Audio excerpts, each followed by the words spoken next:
When rescuers found the Dyatlov group's tent, it was slashed open from the inside.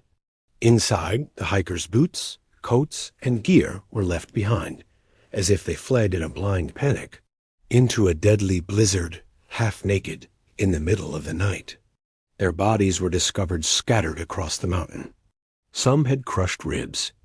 One was missing her eyes. Another, her tongue. And yet, no one has ever explained why they ran. Tonight, we uncover the terrifying mystery behind the Dyatlov Pass Incident, a case so strange, even the Soviet government kept it quiet. For decades. In January 1959, 9 young hikers from the Ural Polytechnic Institute set out for a challenging expedition to Mount in Russia's Ural Mountains, a region locals called Kolat-Syakhl, meaning Dead Mountain. These weren't amateurs.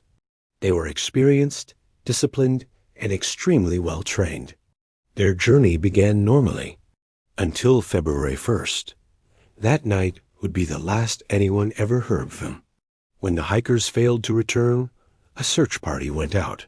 What they found on the slopes of Dead Mountain would become one of the most disturbing mysteries of the 20th century. The first shocking discovery was the tent.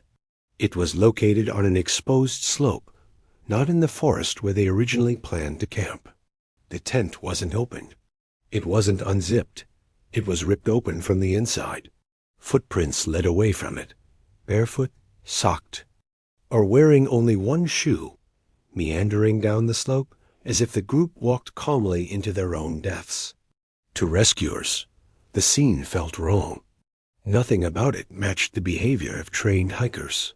Something had terrified them so badly that they chose freezing darkness over staying in the tent. But what? The first bodies were found near the tree line, over a mile from camp. 2 hikers, Yuri Doroshenko and Yuri Krivonishenko, were found wearing almost no clothing. They had burns on their hands, and the branches above them were broken, as if they had climbed the tree in fear. Nearby, rescuers found what looked like a small makeshift fire. It was clear these men had tried desperately to survive. A short distance away, 3 more bodies were found, including the group's leader, Igor Dyatlov. All 3 appeared to be crawling back toward the tent when they died. No signs of struggle, no external wounds, just frozen mid-movement, as if collapsing where they stood. It took 2 more months before rescuers found the remaining 4 hikers. They were discovered in a ravine, in a place searchers had already passed through many times. Snow melt revealed their bodies, and this is where the mystery becomes chilling. These hikers suffered massive internal injuries. One had major chest fractures comparable to a car crash, but no bruising on the outside. Another had a crushed skull. One was missing her eyes. Another, her tongue. Yet there were no signs of a struggle, no defensive wounds, no tracks of other people or animals. The Soviet doctor who examined them said, "The force required for these injuries is beyond human." But even stranger, hikers were found wearing each other's clothing, suggesting they removed clothing after some died, a known survival behavior called paradoxical undressing. Something had turned a disciplined hiking group into a terrified, disoriented struggle for survival, but no one knows what. When investigators finished their report, the Soviet government quickly sealed the case. The official conclusion? A compelling natural force. No further explanation. No follow-up. No answers. For decades, the files were locked away, fueling speculation that something more dangerous or classified had occurred. Over the years, dozens of theories have emerged, some logical, some not so logical, but all trying to explain why 9 experienced hikers ran into a blizzard without clothing. Let's examine the most discussed theories. Theory 1. Avalanche. This was the Soviet explanation for decades. But there were no obvious avalanche marks. The tent wasn't buried deeply. Footprints were still visible, and the slope angle was too low for a full avalanche. Experts largely dismiss this theory today. Theory 2. Katabatic wind. A sudden blast of freezing wind could create panic. But even then, experienced hikers would not flee miles downhill without gear. This explains fear, not the violence of the injuries. Theory 3. Secret military tests. This might be the most plausible. Soviet documents reveal that parachute mines, rocket tests, and chemical weapons experiments occurred in the region during the 1950s.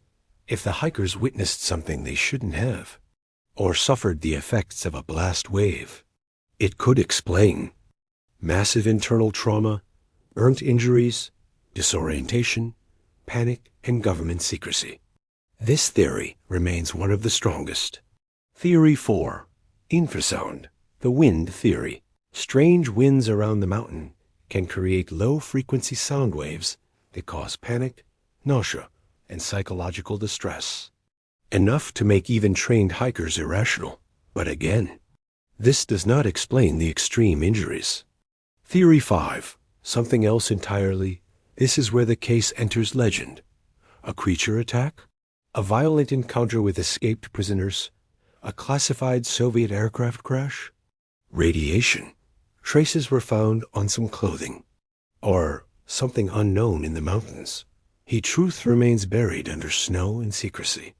9 hikers ran into the dark, freezing night. Their tent was slashed open from the inside. Their bodies were found scattered, injured, confused, and frozen. Something terrified them. Something powerful. Something still unexplained. More than 60 years later, the Dyatlov Pass Incident remains one of the most chilling mysteries ever recorded. So we ask you, what do you think happened on that mountain? Was it a natural disaster? A military experiment gone wrong? Or something that still sleeps in the Ural Mountains today? Share your theory below. And join us next time as we explore another mystery that refuses to stay buried here on Veil of Secrets.